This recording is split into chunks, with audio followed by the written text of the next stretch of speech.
morning, good morning. I kind of lost track of time this morning. I apologize. I was going to do this at 6 and it's 7. Whoops. Time blindness. Hello. Welcome to my world. My name is Red, and you were watching Daily Devotions with Red Moon Eagle. We are in the tide of completion between the summer solstice and the spring equinox, and I have a set of birds outside my window that have been chattering at me, which is also why I lost track of time. It's Friday, it's 7 o'clock in the morning, it is June 28th, and it is a cloudy, overcast day, but it's beautiful and cool. I had a wonderful storm come through last night. I hope you're all having a beautiful day. I hope you are all going to shine brightly in your world today. And we're going to get started with the transformational flow using some oracle cards. So what is our trigger card today in 1-5? It is allowance. The frequency of allowance invites us to be open to whatever comes our way, without judgment, without opinion, without fear, and without resistance. When we allow the universe becomes our partner in the wondrous dance of existence and expansion. The allowance image resembles the spirit of the joker, the jester, or the fool. It is the embodiment of the infinite spirit within, the unbound, fearless essence of expanded possibility, with very little regard of conventionality or rules. Disguised as the fool, the jester is oftentimes the bearer of unwanted truth, messages that are feared yet needed for evolution and growth. Allowance is the popular opposite of resistance. Sometimes the things we resist the most are the trials, the hidden treasures that lead to growth and evolution. The allowance image bears a certain resemblance to the butterfly as well, a reference to the process of transformation and unfolding. Meanwhile, the shiny pearls seem to vibrate with songs that come from deep within a mysterious other world, and the vast green waters indicate the deep connection to the heart and the realm of feelings and emotions. The square reminds us that the reality is more of a multi-layered experience than an objective absolute. I love that. Isn't that beautiful? Okay. Allowance. Okay, and then de la Nut is 2-6. Jack and the Beanstalk. My story. I exchanged the only cow my mother and I owned for a handful of magical beans. Mother was very angry and sent me to bed without dinner. Feeling quite ashamed, I threw the bloody beans through my window. The next morning, there was a huge beanstalk in my garden. I climbed it high in the sky to reach the strange land, where I found a castle in which lived a mean and rich giant. I managed to kill him and steal his golden treasure so that my mother and I could live happily and well from this day on. My message. You have to be dauntless. You have to be intrepid. You've made some mistakes recently, but the past is the past. For now, you have to climb up the beanstalk and discover some new land where you can meet luck, fame, and fortune. There would be giants to fight in the process, but you're cunning enough to overcome them. So go, Jack, go. Isn't that beautiful? Okay. And then 3-7.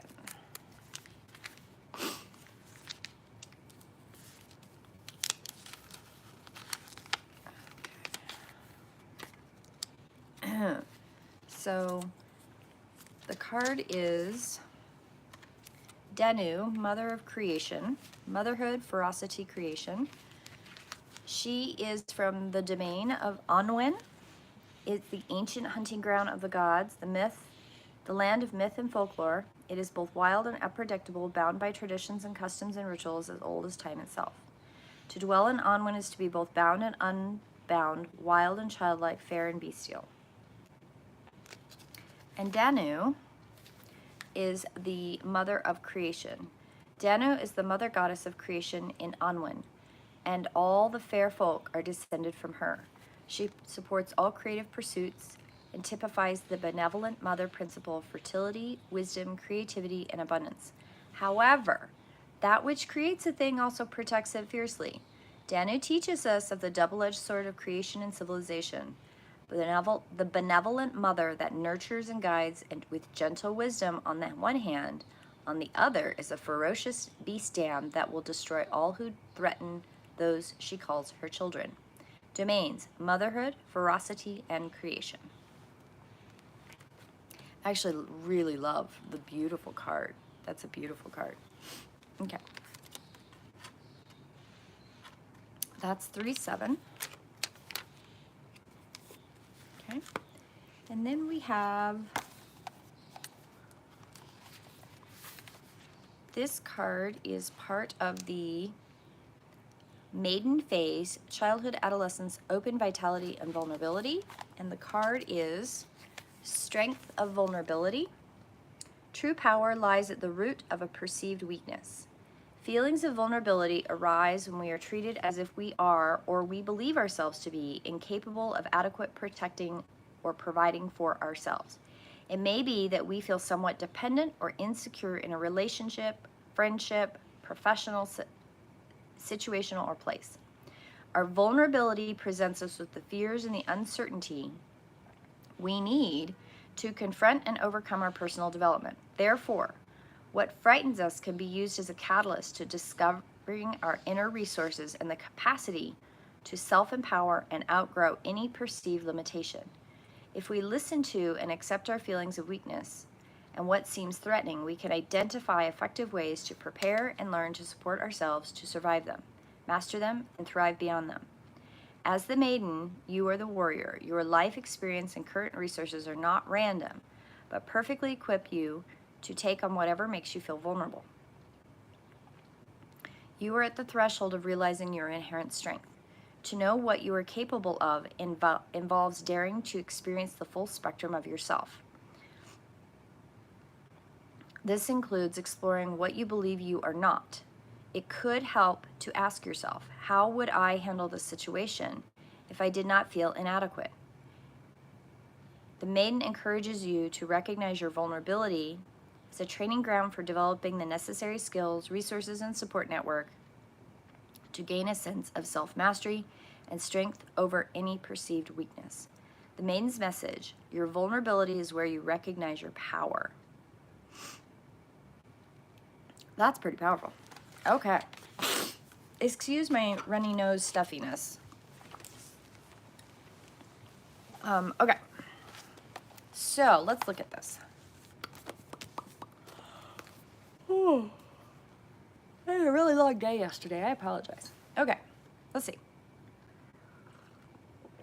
So what are these cards telling us? We're going to go back to allowance. So allowance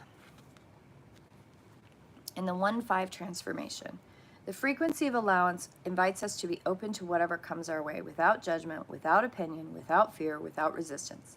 When we allow, the universe becomes our partner in the wondrous dance of existence and expansion.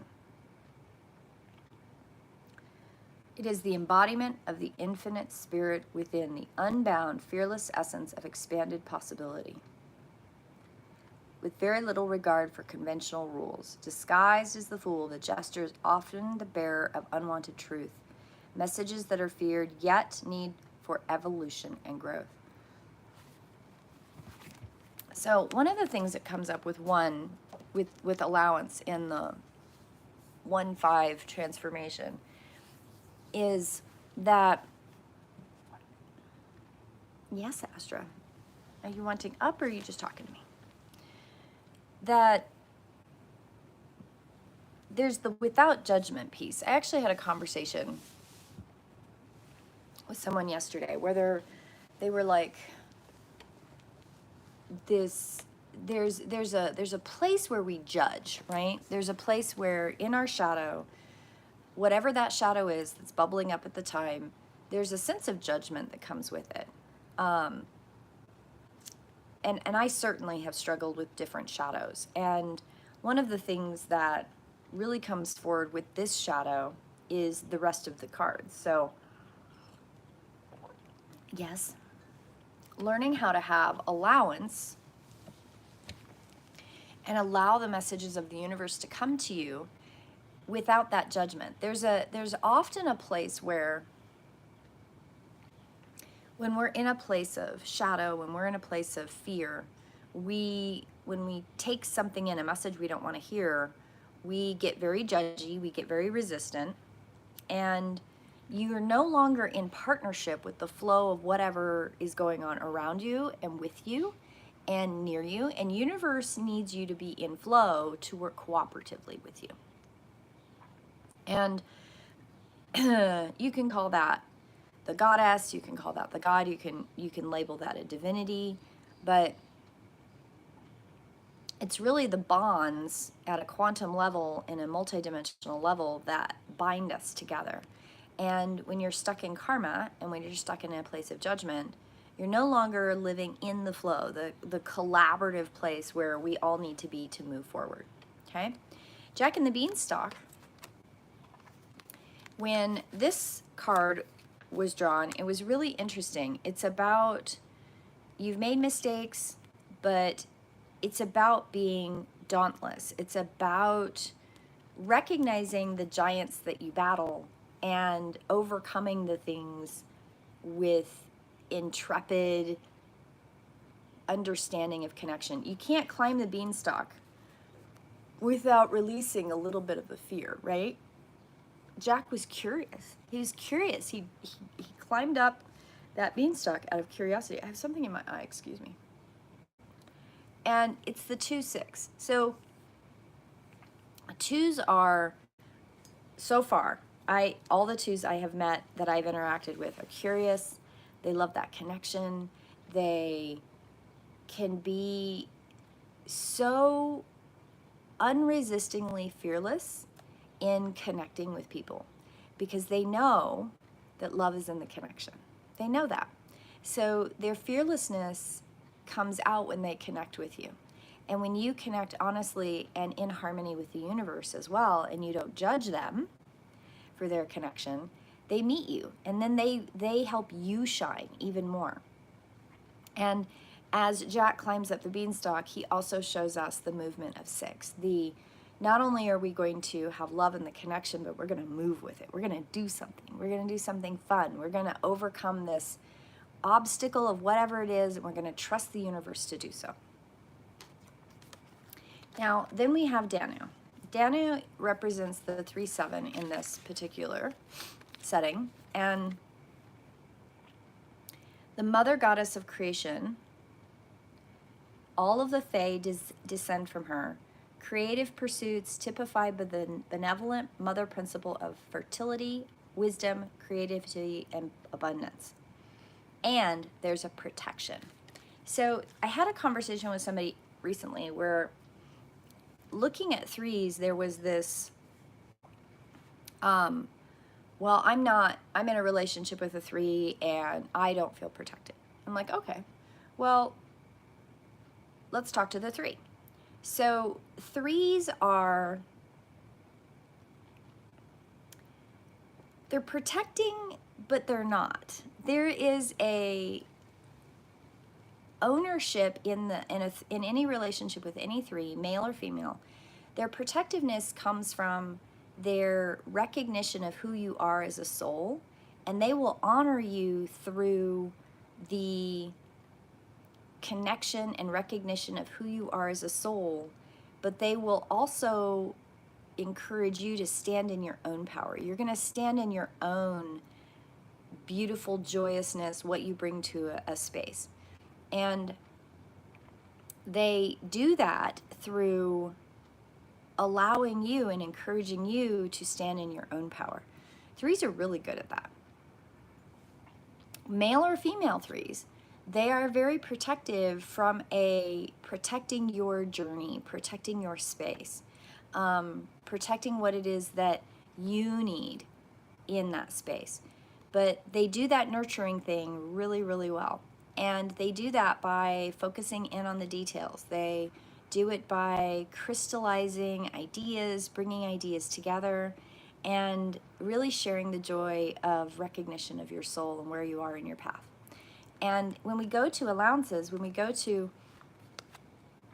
What is it? What's the message that has created this space of judgment in you? And how can you move through the creative space to let that go and work with universe? And have you made that joyous, intrepid connection? Do you have this amazing movement going forward? And where is the where is the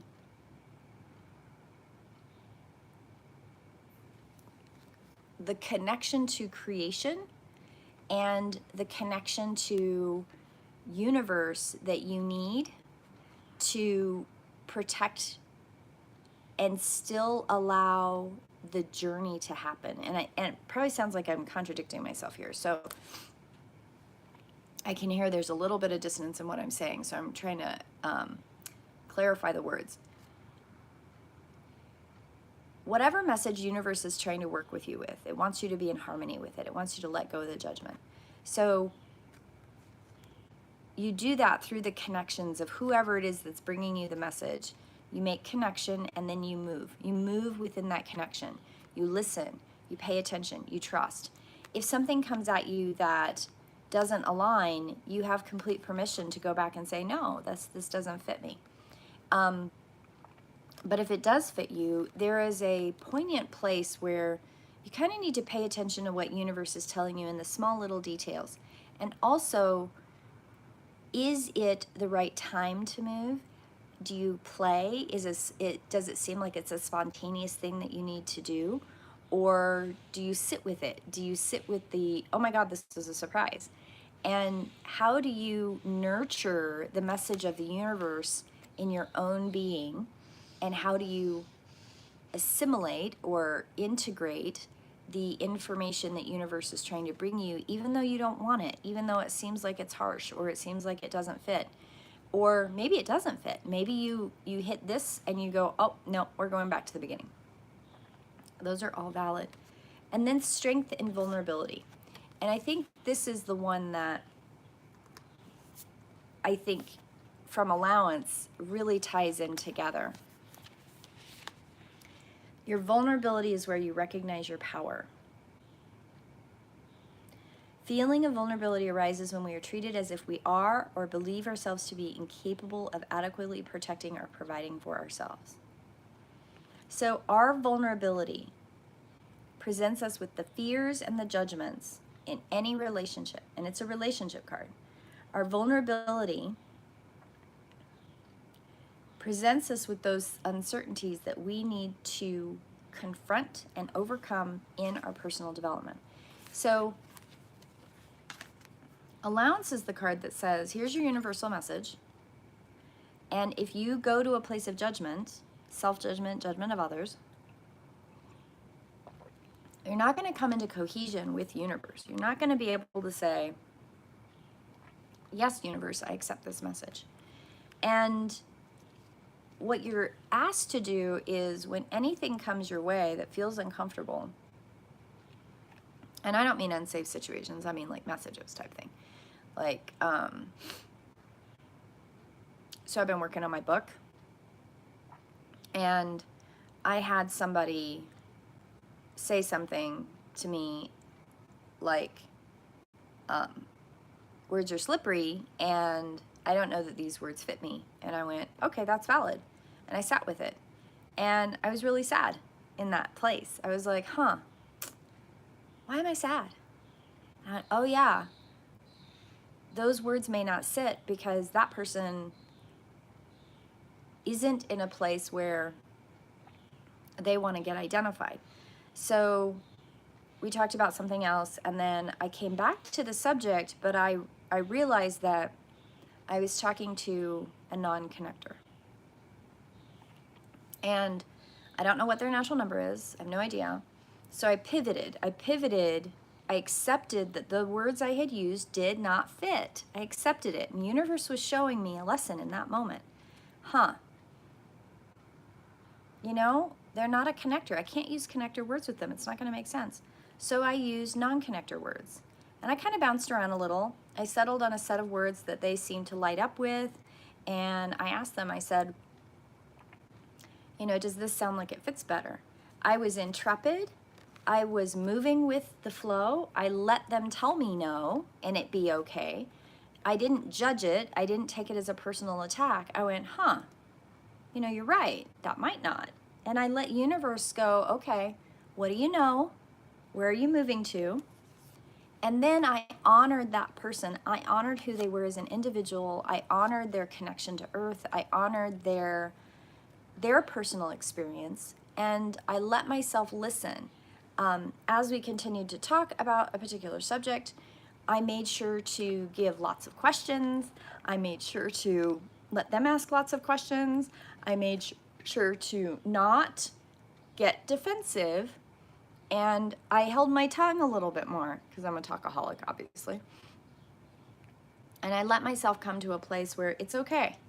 And I let myself be vulnerable. I let myself say, I could be wrong. I could be wrong. Yeah, I have a lot of buy-in in this book, but I could be wrong. So are they giving me the gift of showing me I'm wrong? And can I accept that? Yeah. So I sat with it. And I sat with that pushback. And the more we talked, the more I realized that that the things that I had been talking about, I can't say are right or wrong yet still. Like, I'm not going to say that I'm the number one and only expert on anything. But I also let myself sit and listen. I let myself be vulnerable. I let myself be okay with whatever the message was going to be brought to me by that person that had pushed back and said, I don't know, those words just don't fit me. And I said, it's okay. It's okay. Let's be vulnerable. And I asked questions. I let them ask questions. And by the time the end of the conversation, I was so excited. I was like, oh, cool. I just got a non-connector perspective of what the message was. And if I had been defensive, if I had been hurt, if I had been judgy, if I had not allowed universe to bring me the full cycle of the message, I wouldn't have had the epiphany I had that is now a whole section in my book. I wrote a whole section. And hopefully I'll have some time today to flesh it out. But it's kind of important that we allow ourselves to have interactions with others that teach us the cycle of becoming connected with the universe. And sometimes that vulnerability is scary, and it's okay. It's okay to have that be scary. And it's also okay to recognize if I had had that conversation and I'm like, oh wait, this person is just not in a place where they can have a discourse with me. They're defensive, they're whatever it is. And they then turn to attack me, thinking that my vulnerability and my ability to sit and listen is permission to degrade, attack, or hurt me. I have 100% permission to step away from that, and so do you. Being vulnerable doesn't mean you become a rug for somebody to walk over. Don't do that. So, it's beautiful today. So when you're walking around today, think of the cycle of the frequency of allowance that invites us to be open to whatever comes our way without judgment, without opinion, without fear, without resistance. When we allow the universe, it becomes a partner in the wondrous dance of existence and expansion. The universe wants to work with you. And then lean into the joy and the connection of whatever that message is. Get movement going with you. Get moving within that. And then look at the details. Look at the transformation that happens with that. And then look at the authenticity and the integrity of that message. And allow yourself to say, yeah, that fits. Also allow yourself to say, yeah, that don't fit. I'm gonna walk away. And that's okay too. I had a little note here I was gonna look at.